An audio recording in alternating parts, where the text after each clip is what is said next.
You're watching The Buzz with Jess Lujan.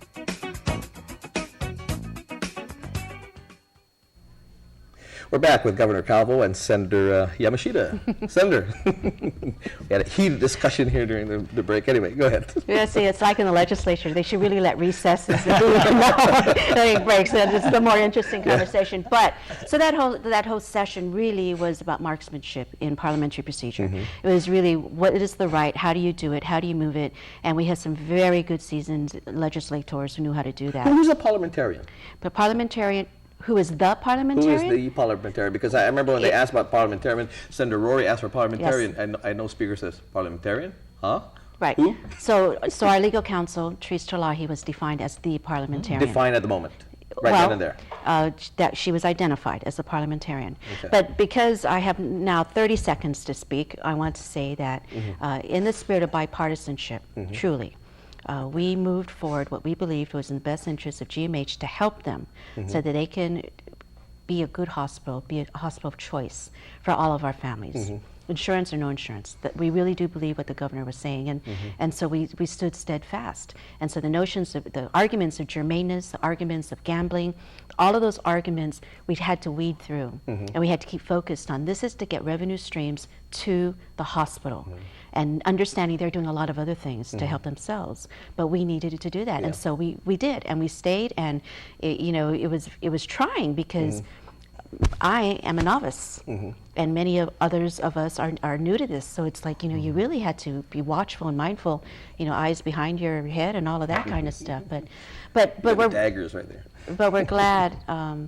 We were glad that we prevailed, and there were some hurtful moments, but the idea is that every hand counts, and so it was, and the speaker, Madam Speaker, did respect us. And she allowed those votes to go through, so we do appreciate what she has done. So, Governor, now Public Law 3260 that became law is a source of funding. What are we looking at in a possible generation of a source or funding? Well, I don't have the exact numbers in that. That's something I'm going to have our DOA work on. But the good news is, I may not have liked the sausage making, it may be complicated, but I go back to the sausage.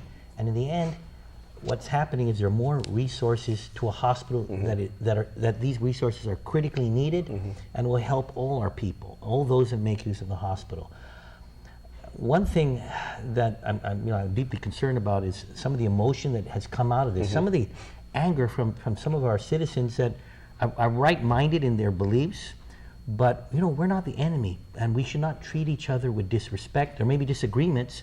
I'm against casino gambling as well. On the other issues, on other types of gambling, I think that's something that should be brought forward to the people. But some of the emotion that has come out, some of the anger, and some of the personal attacks, I just don't think that's appropriate in a community such as ours, especially when you're talking about legislation that focuses on helping our hospital. Maybe something else that may stoke such anger and emotion. But frankly, I was quite surprised at some of the mean-spirited statements that have come out from folks that in reality was on legislation that all it did was give more resources to our critical institution, the hospital, and did not change and make legal casino gambling, slot machines or poker machines. It was a status quo on what is already legalized gaming. So with that, I'm hoping moving forward that people can calm down, take a chill pill maybe, or just relax and let's work collaboratively, agree to disagree on certain things, but work positively and with a sense of mutual respect towards solving the issues of our community. This is where we need the Archbishop, because I saw him down there campaigning for something, lobbying for something. This is where we need the Archbishop to come in and say, legislators, governor's office, hey, let's all get along. Pull the Rodney King. Archbishop, we're waiting. I'm counting on you to do that. Governor, thank you very much. Appreciate you coming in. Senator, thank you very much. Thank you. But I want to say that the 32nd Guam legislature is moving forward, and we're very good at, well, more than we're better than I am at this, but focusing and doing what we need to do. Hey. Talk to you tomorrow morning in The Buzz. It's Plus 63 tomorrow radio. So let's talk more about this tomorrow morning, okay? Because this is going to linger. Yeah. Till tomorrow. Good night, Thank you. Thank you. Brought to you by IT&E.